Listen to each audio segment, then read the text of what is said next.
Assalamualaikum warahmatullahi wabarakatuh.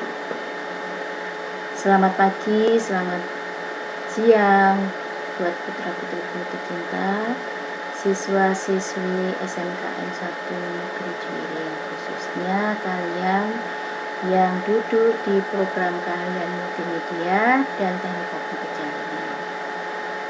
Selamat bertemu dengan saya, Ibu Nurhayati Suwaryani, yang diberikan tugas oleh Bapak Kepala Sekolah untuk memberikan materi pelajaran fisika pada kalian yang duduk di kelas multimedia dan teknik komputer jaringan.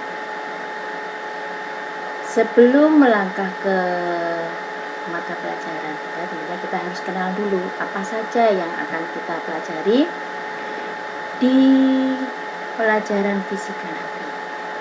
Jadi perhatikan di layar. Pada pertemuan berikutnya nanti kita sudah memasuki materi yang pertama, yaitu tentang memahami konsep besaran pokok, besaran turunan, dan satuannya. Ini sebenarnya sudah kenal di SMP ya, ini sudah dipelajari. Nah, ini akan kita pelajari selama 2 minggu, 2 kali pertemuan. Tapi ada yang 4 kali ya, karena jamnya ada yang 1 jam dan 2 jam. Kemudian dilanjutkan dengan mengenal alat ukur yang ada di sekolah kita nanti, tentang mistar, jam sorong, mikroskop. Mungkin sebagian sudah ada yang kenal ya. Oke, kita lanjutkan yang ketiga, memahami konsep usaha, energi, dan efisiensi dalam kehidupan sehari-hari. Usaha dan energi ini juga sedikit banyak sudah dikenalkan di SMP. Selanjutnya yang keempat, nah ini percobaan kecil tentang usaha dan energi. Nanti kami persilakan kalian bisa membuat eksperimen sendiri tentang apa itu usaha, apa itu energi. Nah, bisa kalian tunjukkan pada guru. Bagaimana menunjukkan bahwa usaha itu ada, bahwa energi itu ada. Lanjut materi yang ketiga, yaitu tentang sifat elastisitas bahan. Elastis, nah, kata-kata elastis kan sudah kenal ya kalian ya. Nah, itu kita langsung menuju bahwa yang benda elastis itu apa? Karet. Nah, akan sedikit banyak tentang mengulas tentang sifat-sifat bahan elastis. Kemudian dilanjutkan dengan percobaannya yang berhubungan dengan benda-benda yang elastis. Ini ada 6 jam, artinya 1 minggu 1 pertemuan untuk praktek. Kemudian dilanjutkan dengan membuat laporan, menyusun laporan yang benar itu seperti apa. Lanjut lagi materi yang keempat, yaitu menganalisis hubungan antara getaran dan gelombang. Getaran itu apa, gelombang apa? Nah, itu bukan hal asing ya bagi kita semuanya. Ada gelombang radio, ada gelombang air. Nah, apa hubungannya gelombang air dengan gelombang radio tadi? Ada hubungannya. Kemudian pertemuan berikutnya nanti bisa dilanjutkan dengan demonstrasi. Kalau perlu kalian nanti bisa membuat percobaan sendiri untuk menunjukkan kepada ibu tentang suatu fenomena gelombang. Nah, nanti yang jurusan multimedia bisa dong membuat video tentang adanya gelombang.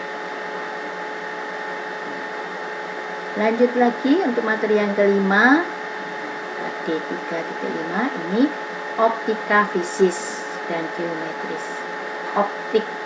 Nah, ini kalau optik mesti pikiran kita langsung menuju ke apa? Optik itu toko optik, itu toko yang membuat atau menjual lensa, kacamata. Nah, memang kacamata, lensa itu merupakan bagian dari optika fisis yang akan kita bahas pada materi yang kelima. Nah, ini akan menutup materi pelajaran di semester 1.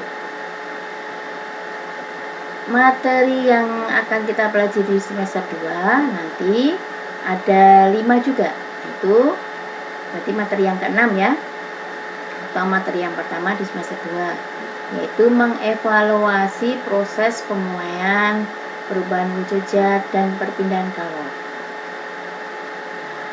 Ini dilanjutkan dengan praktek selama 1 pertemuan atau 3 jam.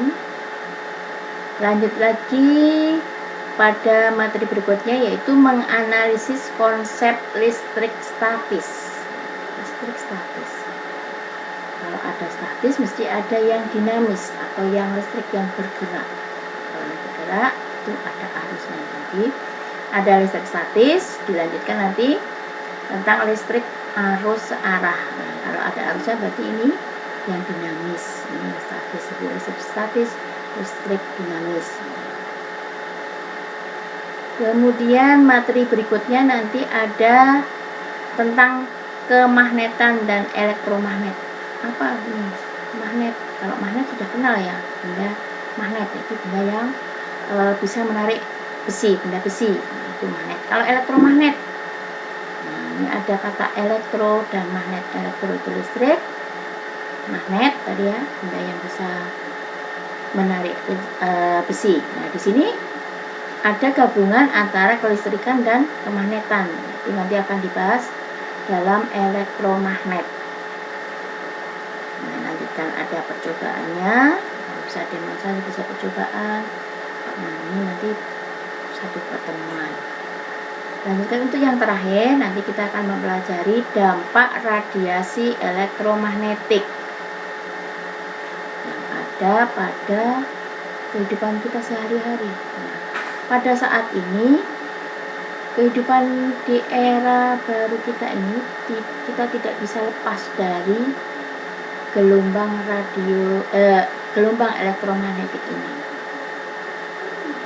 Kenapa kita nggak bisa lepas dari gelombang elektromagnetik? Iya, kita dari bangun tidur, sebelum mandi air kita sudah mandi gelombang elektromagnetik. Kenapa? Sebelum bangun dan mandi kita lebih dulu membuka HP kita. Nah, buka WA. Itu apa? HP itu tentunya bisa bekerja karena adanya gelombang elektromagnetik. Dan bangun sambil sarapan, nah, sambil leyeh-leyeh. Kalau sore hari kita nyetel televisi, nah, itu juga radiasi gelombang elektromagnetik. Jadi banyak sekali, hampir semua peralatan sekarang menggunakan radiasi gelombang elektromagnetik. Apalagi yang sekarang kita pegang ini, ada HP, ada laptop. Kalau kita sudah main YouTube, buka Google, itu juga peran penting dari gelombang elektromagnetik. Nah, untuk menutup nanti, kalian akan ada tugas membuat karya tulis tentang dampak elektromagnetik. Nah, itu jadi ada 10 kompetensi dasar yang harus kalian tempuh untuk menyelesaikan materi pelajaran fisika di kelas 10 ini. Nah, demikian perkenalan dari Ibu Guru untuk memperkenalkan diri maupun memperkenalkan materi pelajaran fisika. Semoga kalian makin paham, makin semangat untuk belajar fisika bersama Ibu Guru. Kalau ada pertanyaan nanti bisa disampaikan di WA group ya. Kemudian setelah mengetahui apa tadi kompetensi dasar yang akan kalian tempuh, tolong mempersiapkan diri ya, bisa dengan mencari buku-buku yang terkait dengan materi-materi tadi, ataupun mau browsing, mau download, silahkan. Nah, kita lanjutkan nanti untuk membahas berikutnya dengan melalui setelah registrasi di e-learning, kalian bisa membuka materi-materi pelajaran fisika khususnya dan maupun pelajaran yang lainnya. Juga bisa berdiskusi melewati WA. Sekian perkenalan dari Ibu.